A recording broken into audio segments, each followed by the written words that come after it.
Muito bem, de volta com mais um Eleições 2024, Os Caminhos da Política. Esse é o nosso podcast do consórcio de mídias T7 News e Portal Meon. Seja bem-vindo mais uma vez. E hoje estou recebendo aqui um profissional da comunicação do mais alto gabarito, que já tinha vontade de conversar com ele há muito tempo e hoje deu certo. Carlos Abranches, professor, jornalista, psicanalista, palestrante, formado em filosofia e tem mais algumas coisas ainda. Tudo bem? Bem-vindo. Tudo bem, um prazer. A gente que se encontrava pelos caminhos aí do trabalho na rua, né? Em campanha anterior também.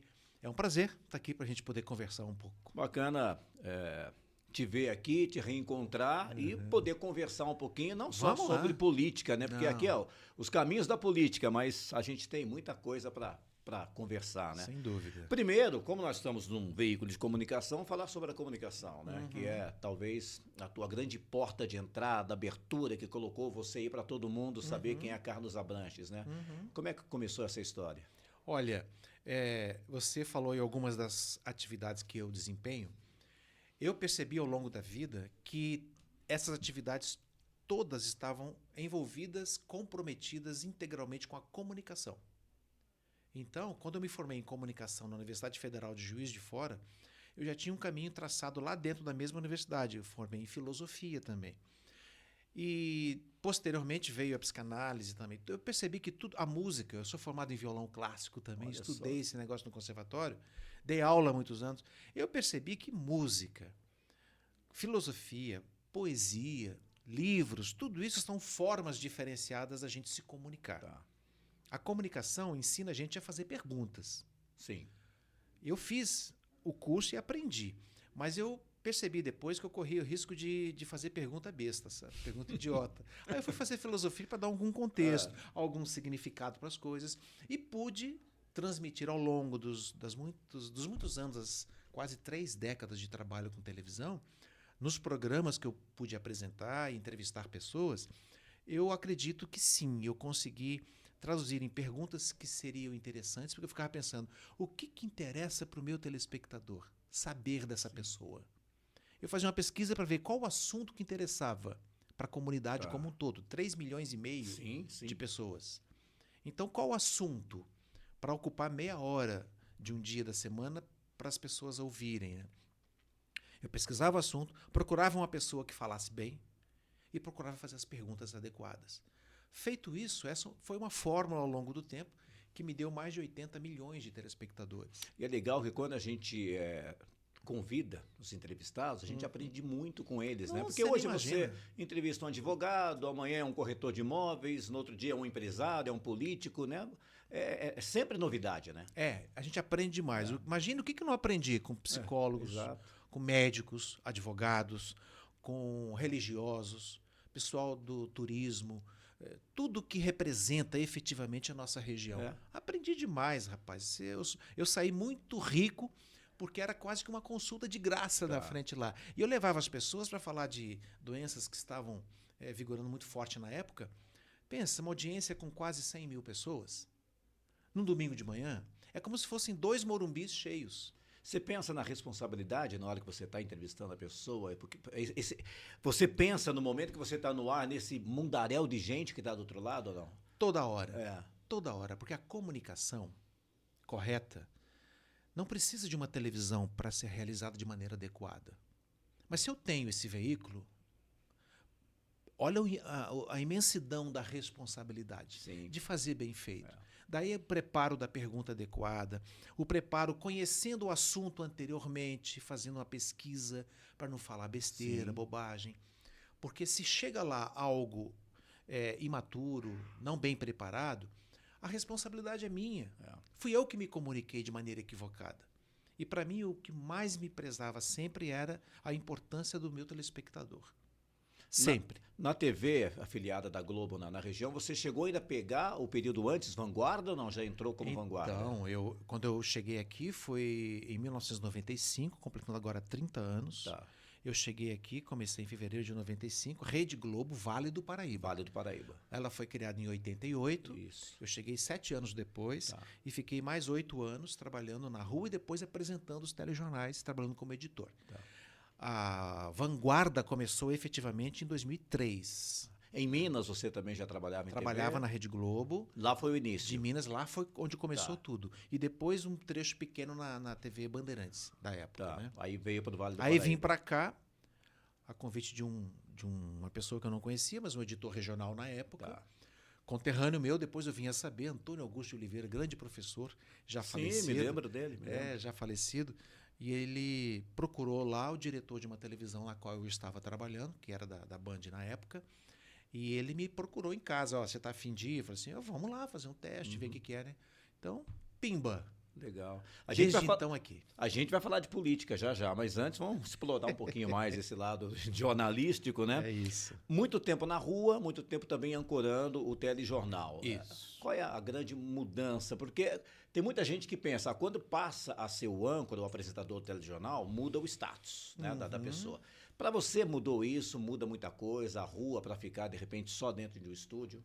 Olha, a amplitude do alcance do trabalho do jornalista de televisão continua o mesmo.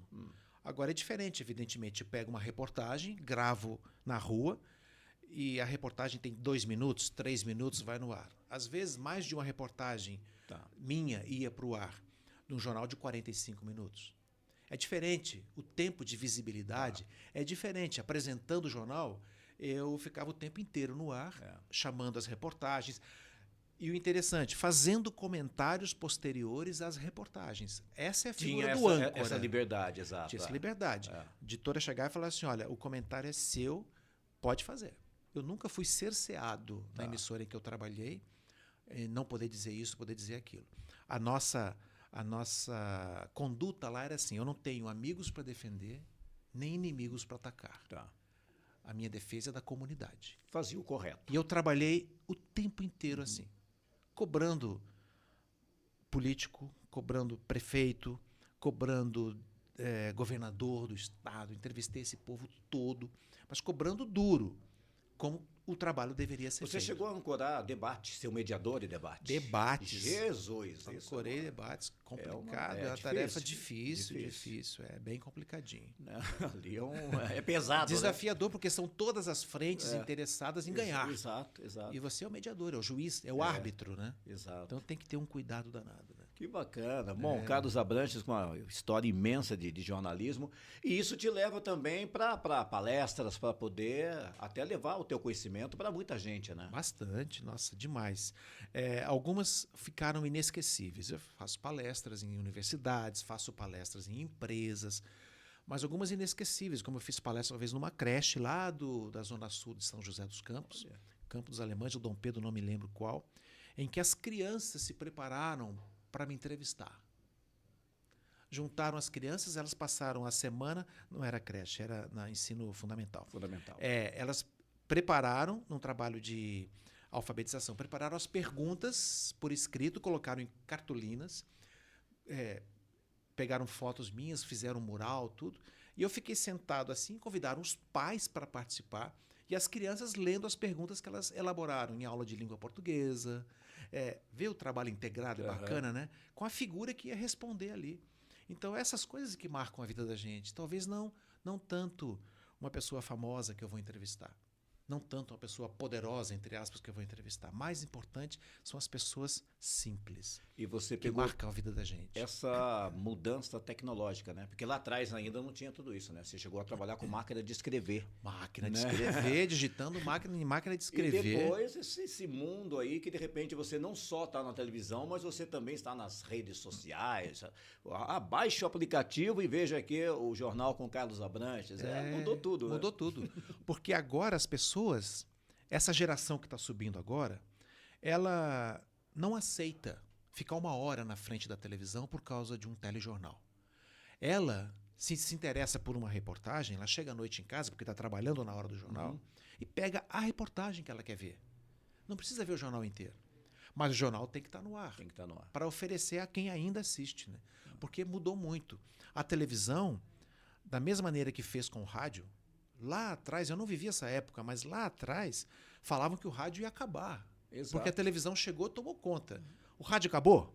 Não. Na minha escola foi o rádio, né? Então eu sempre ouvi isso. Você, com essa voz maravilhosa que você tem. Obrigado, mas sempre ouvi isso.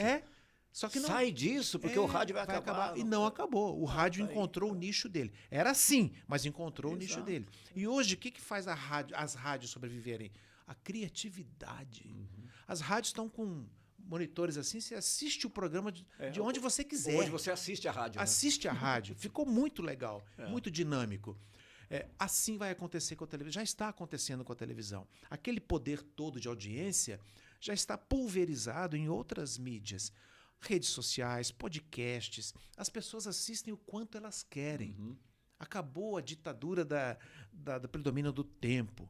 É só a gente ver o futebol, que tinha que passar, a TV comprava os direitos, passava 10 horas da noite. Quem é que vai poder ver? Porque no dia seguinte tem que trabalhar. Por quê? Para não atrapalhar a novela, para não atrapalhar a programação. Acabou. Hoje tem jogo às 6, às 6h30, às 7, às 7h30, nos canais disponíveis. E o próprio YouTube, hoje tem canal que transmite os jogos. Então, no celular, onde você está assistindo. Onde você está assistindo. Ou seja, democratizou muito mais, mas trouxe um risco muito grande. Na televisão, nós sempre primamos pela checagem das informações. Ligávamos nas fontes, ligávamos para as pessoas que seriam atingidas por aquela informação, para ouvir o outro lado. Ouvíamos os dois lados, dávamos peso igual na hora que a reportagem ia para o ar, para que quem decidisse fosse o telespectador. Sim.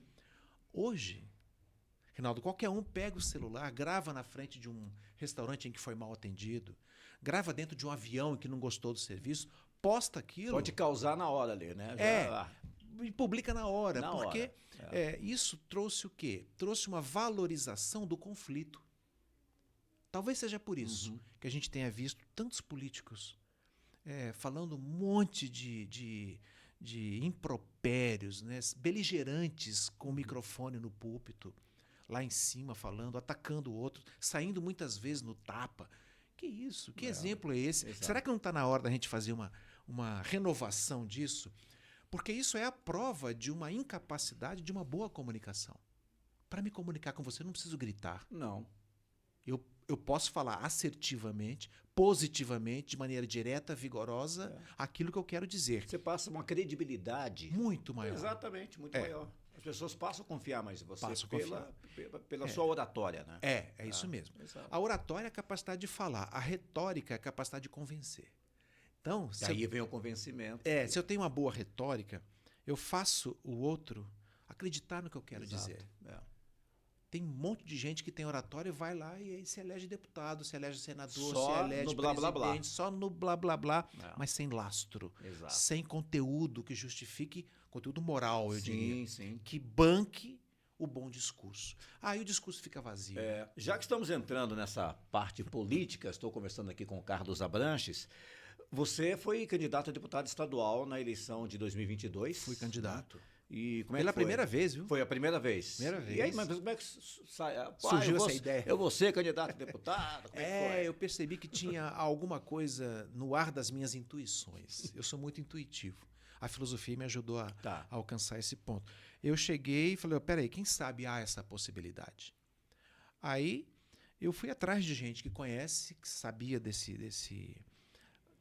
que sabia lidar nesse meio, nesse mundo, né? Porque eu nunca tinha me candidatado. Então eu fui muito bem acolhido pelo Eduardo Cury, que eu acompanhei todo o tempo. Fui muito duro com o Eduardo Cury ao longo das duas administrações dele. Mas ficou o respeito, evidentemente. Eu não vou agredir ninguém, eu não preciso ofender ninguém para alcançar o que eu quero. Pelo contrário. E ele me explicou como é que era todo o traçado.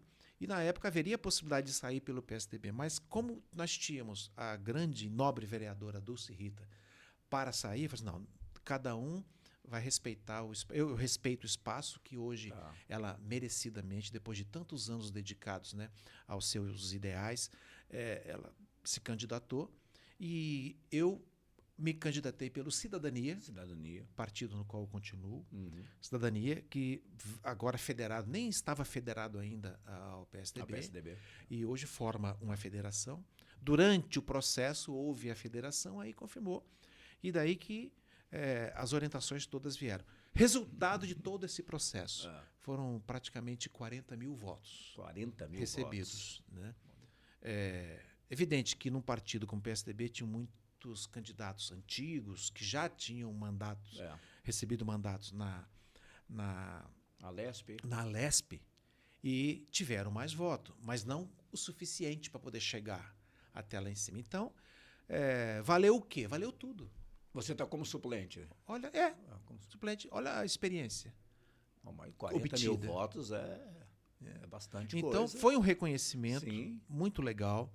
Eu sou eternamente grato a esse primeiro momento de experiência nessa área. E como é que era? Você ia para a rua fazer campanha? Todo dia. Visitava as cidades da região? Todo dia, 3 cidades no A mínimo. pessoa olhava e você falava, opa, conheço esse daí. E aí era um monte de gente tirando foto, e abraçando, e trazia o filho, trazia a avó, me via lá, dava a volta no quarteirão em casa, buscava as pessoas para tirar foto comigo. Ah, o repórter aqui só que eu estava ali como candidato. Como candidato. Até me apresentar como candidato, tinha uma pequena diferença nisso daí. Alguém chegou a falar para você, você é louco, vai ser político, Não, sai disso. não, Te apoiava. Me apoiava. Te apoiava. Me apoiava. Pensando numa renovação. Pensando na possibilidade de alguém conhecido. Tá. Porque, olha, é árdua a caminhada de um candidato desconhecido.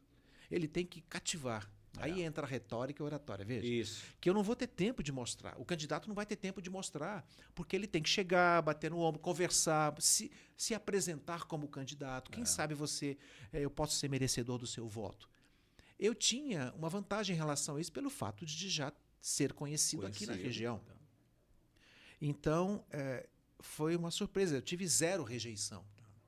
Foi uma beleza Quer dizer, isso. a tua imagem já te ajudou muito. Me ajudou demais. Foi demais. talvez o teu grande cabo eleitoral, né? Pois é, o meu cartão eletrônico, né? Cartão eletrônico. O cartão de visitas. Eletrônico ali. Eletrônico, porque a televisão já tinha feito. Isso, Eu comecei minha campanha 20 anos antes, né? Aparecendo no ar, né? Fazendo política. Sim. Só que a minha política sempre foi social. Eu sempre fui atrás de onde estavam as dificuldades, as organizações que precisavam de recursos para sobreviver, que ajudavam crianças carentes, idosos carentes, enfim. Isso tudo permeou ao longo dessas quase 3 décadas o meu trabalho, uma política social. E agora você está como pré-candidato a vereador, você vai entrar nessa eleição, nessa campanha? Para executar essa política social partidária. Tá. É um a mais, porque eu descobri que nessa caminhada é muito possível e muito legal fazer o mesmo trabalho que eu vinha fazendo pela comunidade através da televisão, através de uma Assembleia Legislativa, através de uma Câmara Municipal, ajudando a cidade a ter leis seguras, bem elaboradas, ajudando a fiscalizar, se deixarem, né, fiscalizar a administração municipal, para que ela possa fazer da maneira como deve ser feito. Tudo isso, um conjunto de vereadores se propõe a isso. Sim. Um conjunto de deputados acompanha lá o governador e propõe leis que podem fazer o bem para o Estado. É uma maneira muito bacana de fazer. E você já começa a pensar em alguma coisa? Assim, caso eleito, vou fazer isso, atuar nessa área, buscar isso, aquilo? A minha própria carreira sempre me levou para preocupações na área de cultura, muito forte. Eu sempre fui muito ligado à música, muito ligado à poesia, à literatura, escrevi alguns livros, sempre levei gente que escreveu lá no meu programa, fui atrás de institutos de estudos, como o IEV, Instituto de Estudos Vale Paraibanos, que é formado por escritores que resgatam a história da nossa região. Então, a cultura é algo muito forte. Agora, outro dia eu precisei levar um parente no pronto-socorro da vila e percebi o que é estar lá, a população necessitada de atendimentos emergenciais e a quantidade de gente. A saúde sempre é uma preocupação. Sempre é. Melhorar a qualidade, a gente sabe que nem tudo é possível fazer. Eu sei, a gente não pode ter a ilusão de acreditar que só cobrar do prefeito que o prefeito vai fazer. Não é assim que funciona. Não tem recurso para tudo. É preciso saber administrar e ter bom senso para que isso ocorra. Mas é preciso que haja um vereador que tenha esse bom senso, mas cobre com a devida autonomia o gestor público para que ele possa ir lá e oferecer o melhor, dentro dos recursos disponíveis. Assim também com a educação. Poxa, eu fiquei dentro de sala de aula 30 anos, dando aula em escola normal nos tempos do magistério, para dar meus cursos de filosofia. Depois, aqui em São José, no Instituto Superior de Educação, dando aula de filosofia da educação para o normal superior. Dei aula há alguns anos na graduação de comunicação social. Dei aula mais de 10 anos no Conservatório de Música para crianças. Minha grande paixão são as crianças, porque é ali que eu estou moldando o ser humano de dali a 20 anos, que vai gerir uma cidade, que vai entender a lógica e a sensibilidade das coisas. Então, vejam quantas áreas a gente tem para se preocupar. Porque tem candidato que ele tem ali o nicho dele, eleitoral, né? É. Ou de um determinado bairro, de uma região, ou de uma igreja, de uma associação de futebol, enfim. E o que não tá errado, Não né? tá Tá errado, dentro sem dúvida. do trabalho e da área dele. No teu caso, pela exposição na televisão, seria assim, não teria esses nichos, assim, Pois é. seria geral. A cidade inteira, A cidade. né? Mas é evidente, eu moro na região central, mais próximo do Jardim Paulista, por exemplo. Tá. Próximo do estádio. Então ali tem vários bairros aos quais eu estou muito ligado. Eu vou à feira ali do Jardim Paulista sábado de manhã. Eu moro no Topázio, mas do lado tem Vila Bandeirantes, tem o Jardim Augusta, tem o Jardim Oswaldo Cruz, o Jardim Paulista. Mais para frente tem o Monte Castelo. E se eu atravessar o Anel Viário, eu tenho um monte de bairro ali, a região central completa, Vila Maria, estou sempre na Vila Maria. O posto de saúde que me atende é o da Vila Maria. Vila Maria. Então, é uma região muito forte, né? E agora, há amigos na Vila Industrial, por exemplo, com Vila Tatuba, os bairros mais próximos, que querem minha presença lá para apresentar suas reivindicações. Claro que eu vou. Lógico. Eu tenho amigos que estão na Zona Sul, que moram na Cidade Jardim mais lá para frente, Satélite, Bosque, Floradas, Campos Alemães, bairros pelos quais eu tenho muito carinho, porque eu fiz muita reportagem nesses lugares. Eu vi aquilo lá crescer, da lama para o asfalto. Sim. Eu vi o Manuel Fernandes, prefeito histórico de São José dos Campos, transformar aquilo lá numa cidade. Quando era rua de terra, as ruas não tinham nome, era número ou letra. Agora está tudo lá, com a dignidade que o morador daquela região merece. Exato, O Morumbi, Colonial, esses bairros todos. Então, Zona Oeste, Vila Industrial, quantas pessoas querem me apoiar na Vila Industrial? Então, eu estou aberto a esses contatos, essas possibilidades, porque eu entrava na casa desse pessoal todo, em todas as regiões, e eu fui a todos os bairros de São José. Zona Norte, que me apoiou muito na campanha para deputado estadual, a qual eu sou muito grato também. E agora é esperar o momento de entrar a campanha, né? Definitivamente, né? Depois das convenções. Isso. Por isso que a palavra certa agora é o pré-candidato. É pré-candidato. Né? Apresentar a possibilidade disso acontecer e esperar o melhor, porque eu faço parte de um grupo inteligente, um grupo que me acompanha e que me ajuda a tomar as melhores decisões. E é assim que nós vamos, aguardando as melhores decisões, montando uma equipe forte para a gente poder aproveitar bem essa oportunidade e, quem sabe, atender ao desejo da comunidade que quer renovação. Renovação é a gente colocar gente nova mesmo, né? E manter as pessoas que já estão há mais tempo, mas que tenham maturidade, que tenham senso de equilíbrio, tolerância, e não sejam pessoas que fazem bravatas, que trazem desrespeito no púlpito. Essas coisas aí são muito, muito precárias. A gente tem que melhorar o nível do diálogo. Democracia é isso, é a convivência com opiniões divergentes. É a gente aprender a lidar com o contraditório. Não é porque eu penso diferente de você que você vai para o limbo do inferno. Não é assim. Se você for eleito, você deve enfrentar isso dentro da Câmara, porque vão ter opiniões, né, diversas. Lógico. Enfim, elas precisam ser respeitadas. Exatamente. Poxa, senão não tem democracia. Você vai ter que entender tudo. Quer dizer, entende isso, né? Mas isso pode fazer parte do teu dia a dia. Eu tenho certeza que vai fazer, porque há pessoas que pensam diferente, pensam por um lado no espectro político, tem gente do lado da direita, gente do lado da esquerda, né? Eu sou para frente. Eu não sou caranguejo para andar para os lados. Eu vou para frente e vou para o alto. É aí que eu quero ver. Se lá no púlpito, o diálogo, eu acho que é isso que o eleitor sério, o eleitor, e eu acredito que o eleitor de São José dos Campos seja sério nesse sentido, ele quer a renovação a partir daí também, do exemplo de decência, de dignidade, a palavra bem usada. Aí sim a comunicação vai ser valorizada. Nós, comunicadores, temos a obrigação de fazer isso com essa dignidade que a gente espera de um bom político. Eu coloco isso em pauta quando eu vou ser o eleitor. Quem eu vou votar? Eu voto naquele que tem Você faz essa reflexão. Essa sensibilidade social traduzida no seu discurso, na sua frase, na sua retórica. Perfeito. Olha, hoje uma entrevista realmente muito legal aqui, que eu já disse lá no começo, né? Gostaria muito de fazer e hoje deu certo.